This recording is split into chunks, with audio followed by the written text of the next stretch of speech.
En los dos últimos programas, amigo oyente, hemos estado hablando acerca de los profetas y la profecía, y hemos presentado una introducción a este tema. Nos encontramos ahora, en nuestro estudio bíblico, en la sección final del Antiguo Testamento donde encontramos los libros proféticos. En el día de hoy queremos hablar en particular del profeta Isaías, y queremos mencionar algo acerca de su vida personal como profeta. La mayoría de los profetas actuaban en una órbita de oscuridad y anonimato. Ellos no proyectaban sus personalidades en las profecías que presentaban. Opinamos que Jeremías y Oseas son excepciones en cuanto a esto, y ya veremos eso cuando lleguemos a esos libros. Pero Isaías menciona muy poco en cuanto a su carácter histórico en lo que concierne a él mismo. Hay muy pocas referencias a su vida y a su ministerio. En el primer versículo que leemos en su libro, encontramos la época en la cual él vivió durante los reinos de Usías, Jotam, Acaz y Ezequías, reyes de Judá. En el capítulo 6, Isaías habla de su llamado personal y de la comisión que él recibió. Y en un sentido, hablando lógicamente, este tendría que ser el primer capítulo. Pero nosotros vamos a considerarlo en la forma en que está presentado aquí en el libro.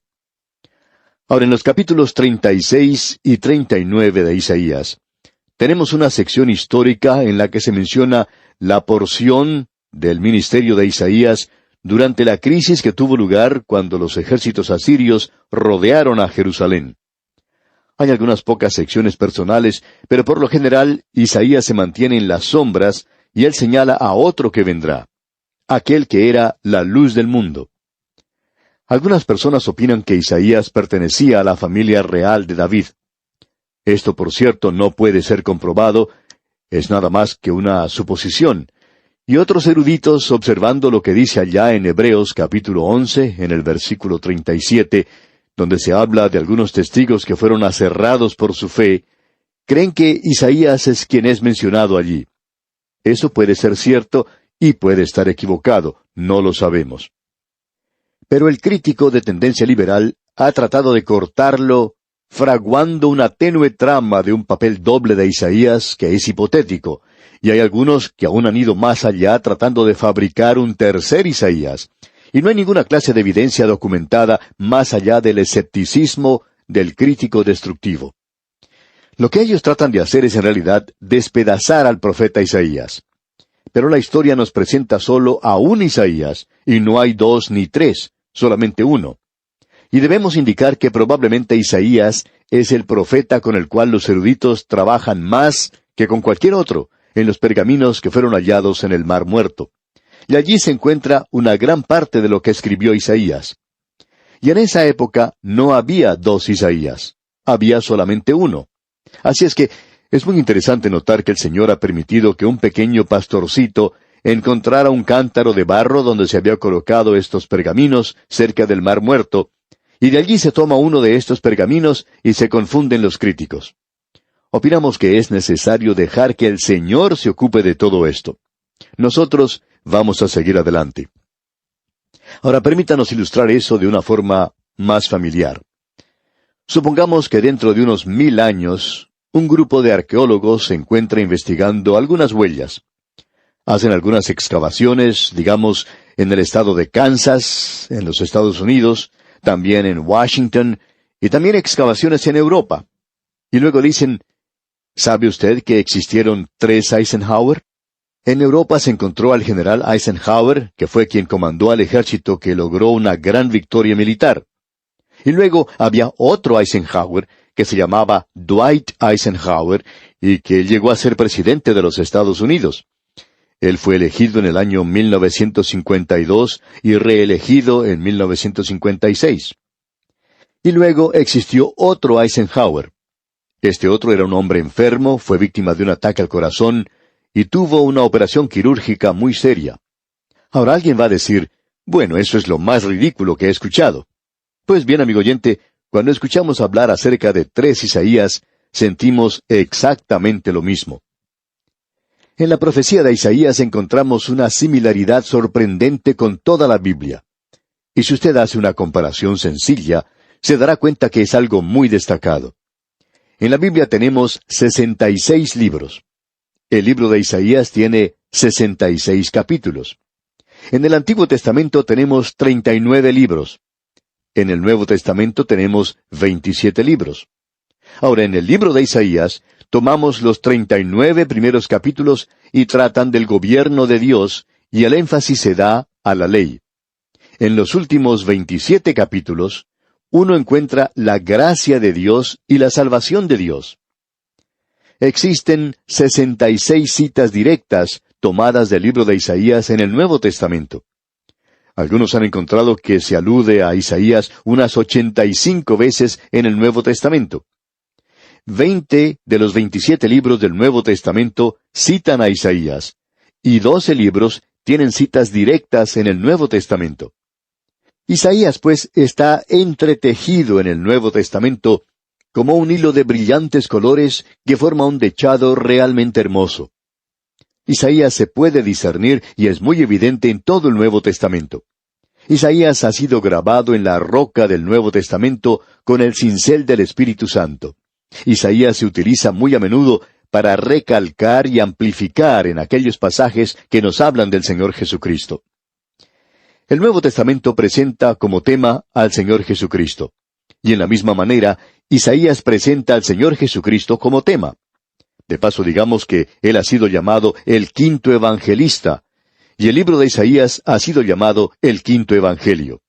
El nacimiento virginal de Cristo, como hemos visto en nuestro estudio anterior, su carácter, su vida, su muerte, su resurrección y su segunda venida, todos están presentados en Isaías con mucha claridad y nitidez. El apóstol Pedro, en su primera epístola, capítulo 1, versículos 10 al 12, nos dice: «Los profetas que profetizaron de la gracia destinada a vosotros, inquirieron y diligentemente indagaron acerca de esta salvación, escudriñando qué persona y qué tiempo indicaba el Espíritu de Cristo que estaba en ellos, el cual anunciaba de antemano los sufrimientos de Cristo y las glorias que vendrían tras ellos. A estos se les reveló que no para sí mismos, sino para nosotros, administraban las cosas que ahora os son anunciadas». Y en la profecía de Isaías, usted tiene eso. Usted encuentra allí los sufrimientos de Cristo y también la gloria que vendrá.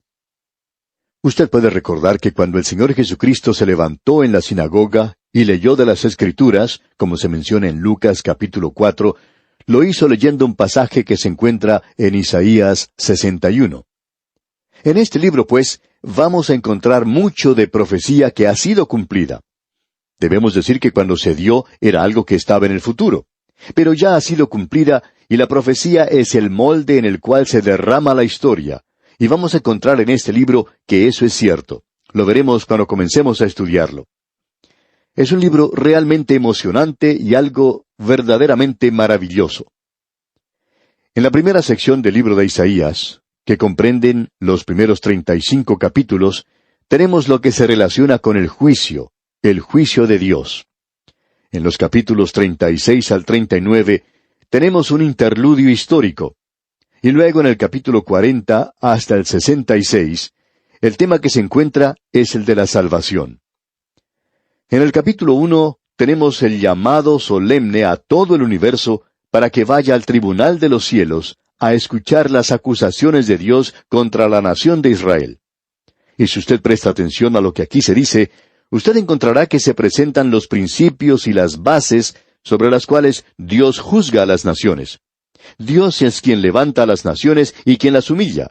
Los reinos de este mundo son de Satanás, pero Dios predomina, y Él ha permitido que grandes naciones se levanten, y ha permitido a Satanás que las use. Pero cuando llega la hora exacta en el programa de Dios de quitar estas naciones, Él lo hace. Y al recorrer por el camino de la historia, usted puede encontrar a muchas de ellas que han sido dejadas de lado. Aún su propio pueblo en el día de hoy es testimonio del hecho de que Dios gobierna a las naciones del mundo y está en control de los acontecimientos de este mundo. Veamos ahora lo que dice el primer versículo de este capítulo 1 de Isaías.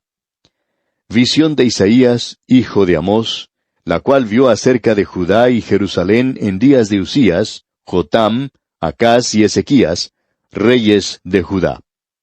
Si usted tiene el librito que hemos publicado de título Abreviando la Biblia, donde se presentan notas y bosquejos de cada uno de los libros de la Biblia, usted puede encontrar allí un capítulo que habla de los reyes de Israel y de Judá, que eran buenos reyes, y aquellos que eran malos reyes. Entre los reyes de Judá, Usías llegó a ser un leproso porque se entremetió en el oficio sacerdotal. Él entró al santuario a tratar de quemar incienso, algo que no les era permitido a los reyes. Usías era en realidad un buen rey. Su hijo Jotam, que ocupó el trono después de él, también llegó a ser un buen rey. Pero Acaz, el nieto de Usías, resultó ser un rey muy malo. Y luego tenemos mencionado a Ezequías, quien era un buen rey, aun cuando él pidió que su vida fuera extendida un poco más, y así sucedió. Creemos que probablemente eso fue una equivocación de su parte, a causa de las cosas malas que tuvieron lugar. No que él llegó a hacer cosas malas, pero las cosas que él hizo, por cierto que no dieron un buen resultado en lo que al reino se refiere, y eso fue causa de la desintegración del reino. Dios comienza ahora esta profecía de una forma majestuosa. Y dice en el versículo 2, «Oíd cielos, y escucha tú tierra, porque habla Jehová. Crié hijos, y los engrandecí, y ellos se rebelaron contra mí». Dios está haciendo un llamado al mundo entero para que vaya al tribunal y se convierta en un espectador y escuche lo que Él tiene que decir al acusar a su propio pueblo. Esto es muy interesante, porque al leer en el capítulo 32 de Deuteronomio, versículo 1, Dios en esta ocasión, cuando estaba listo para permitirles que ellos entraran a la tierra prometida, dijo, «Escuchad cielos, y hablaré, y oiga la tierra los dichos de mi boca». Y luego Dios señalaba las condiciones bajo las cuales Él los estaba colocando en esa tierra. En realidad, Él les había dado la tierra, pero la ocupación de ella dependía de la obediencia que ellos le prestaran a Dios. Y hasta ahora, después de 500 años, Él dice, «Crié hijos y los engrandecí, y ellos se rebelaron contra mí». Su acusación es que ellos se rebelaron, y la condición sobre la cual ellos debían ocupar la tierra era la obediencia a Dios. Ahora ellos han desobedecido, ellos se han rebelado contra Él, y según la ley de Moisés, cuando un hijo se rebela contra su padre, tenía que ser muerto a pedradas. Así es que la acusación que tenemos aquí es bastante seria, y eso es lo que Dios presenta contra su propio pueblo. La parábola del hijo pródigo que nos contó el Señor Jesucristo, y que probablemente junto con la del buen samaritano, es una de las más conocidas de todas las que Él ha mencionado, es algo realmente sobresaliente por lo que Él enseña allí. Y lo que lo hace emocionante es la forma en que Él trató este tema. Él dijo que ese hijo no debería morir apedreado. Cuando el joven llegó a su hogar y pidió perdón, aún antes de terminar su confesión, su padre ya le había abrazado y besado. Su padre ya le había perdonado. En lugar de un castigo, Él tuvo una maravillosa fiesta para él. Y este hijo fue recibido por su padre. Y aquí Dios dice nuevamente, «Crié hijos y los engrandecí, y ellos se rebelaron contra mí». Luego presenta una declaración fuera de lo común. En realidad, la tensión que existía en ese tribunal desaparece al presentar una nota humorística. Amigo oyente, usted puede encontrar cosas humorísticas en la Biblia, y si lo hace, eso hará que ella sea mucho más interesante para la gente. Dios tiene un buen sentido del humor. Opinamos que cuando entremos a la eternidad, cuando hayamos pasado por esa época de pecado en esta tierra, cuando hayamos terminado con el programa que Dios está realizando en la eternidad, estamos seguros que vamos a pasar momentos de mucho regocijo. Vamos a reírnos mucho. Habrá, por cierto, momentos de mucha algarabía. Y por cierto que no es algo malo al pasar por estos días en nuestra vida cristiana, el tener un sentido del humor apropiado. Dios ha puesto mucho de eso en la Biblia. Por lo menos lo podemos ver en la Biblia de ese modo. Una señora en cierta ocasión, que siempre se enojaba mucho cuando se le mencionaba que había algo humorístico en la Biblia, ella decía que uno era irreverente cuando decía estas cosas acerca de la Biblia. Ahora no creemos haber sido irreverentes al encontrar algo de humor en la Biblia, pero allí está. Y hubiera sido bueno que ella hubiera aprendido eso también. Ahora esta señora hace mucho tiempo que partió para estar con el Señor, y esperamos que se haya podido sonreír por lo menos 1 o 2 veces. Nunca lo hizo cuando estuvo en esta tierra.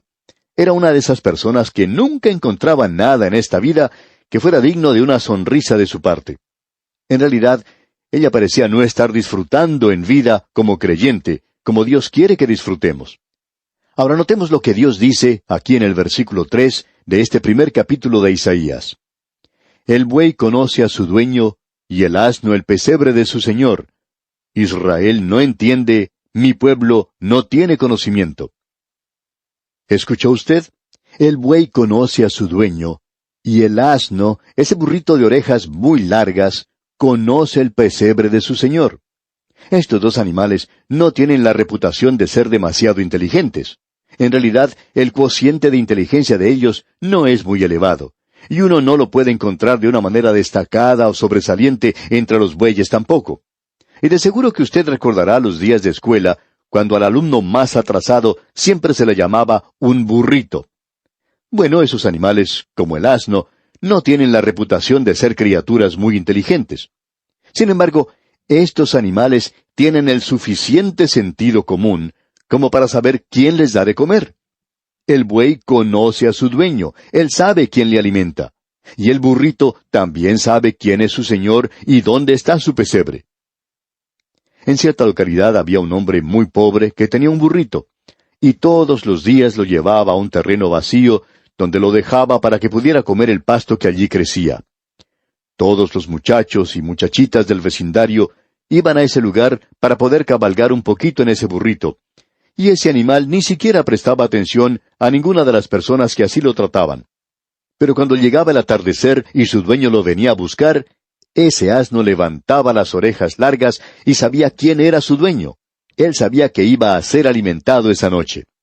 Pero amigo oyente, hay muchas personas hoy que no saben que Dios es quien las alimenta. Nunca le reconocen en ninguna forma. En cierta ocasión, un muchachito que iba a visitar a los vecinos que vivían al lado de su apartamento, y era la primera vez que él salía solo de su casa, casi no podía esperar el momento de llegar a la casa de sus vecinos. Su mamá le tenía que decir que esperara hasta que llegara la hora apropiada. Por fin llegó el momento de vestirse, se arregló muy bien y salió a visitar a sus vecinos. Todo era nuevo. Se sentó a la mesa a cenar con estos amigos, aunque este no era un hogar cristiano, cuando el hogar de este muchachito sí lo era. Él estaba acostumbrado a inclinar su cabeza antes de comer, y alguien daba gracias por la comida. Así es que él inclinó su cabecita, como era su costumbre, pero luego notó que los platos de comida comenzaban a pasarse del uno al otro, y él por supuesto no quería perderse nada, así que abrió sus ojos y miró a su alrededor, y como era uno de esos muchachitos que no tenía vergüenza para hablar, finalmente dijo, ¿No le dan gracias ustedes a Dios por la comida? Y la familia que él estaba visitando, un poco sonrojada, le contestó, No, no lo hacemos. El niño pensó por un momento, y luego dijo, ¿Saben? Ustedes son como mi perro. Él simplemente comienza a comer. Y amigo oyente, hay muchas personas, multitudes, que hacen eso en el día de hoy. Viven como los animales. Amigo oyente, Dios dijo eso de su pueblo. Él dijo, el buey conoce a su dueño, y el asno el pesebre de su señor. Pero su pueblo Israel no lo sabe. Hoy se nos dice que el hombre desciende del animal. ¿Cómo puede ser eso? Se porta como un animal en el día de hoy, eso es cierto. En realidad, los animales son muy inteligentes. Quizá en lugar de nosotros ser los descendientes de los animales desciendan de nosotros, y ha evolucionado en algo que es mucho mejor de lo que nosotros somos. Ah, amigo oyente, en el día de hoy, el hombre se encuentra en una posición muy baja. Creemos que fue algo muy destacado lo que el Señor dijo aquí al iniciar este juicio en el tribunal. Él ha llamado a todo el mundo para que esté presente y dice, este es mi plan general. Ahora, en nuestro próximo estudio, Dios mediante, vamos a hablar más de esto y vamos a ver que Él lo va a hacer más específico. Y cuando Él lo hace específico, vamos a ver que Dios está llevando a cabo uno de los grandes principios por los cuales Él juzga a las naciones y cómo las naciones llegan a menos. Y vamos a ver eso, Dios mediante, en nuestro próximo estudio. Pero siempre ocurre lo mismo. Primero se presenta una apostasía espiritual, hay una decadencia moral y luego una anarquía política. Y francamente vamos a ver las cosas no en la capital de nuestro país, sino mucho más cerca que eso. Veremos eso, pues, Dios mediante, en nuestro próximo estudio. Mientras tanto, le sugerimos que usted se lea el resto de este capítulo 1 de Isaías para que se familiarice con su contenido. Que el Señor continúe bendiciendo su vida, es nuestra ferviente oración.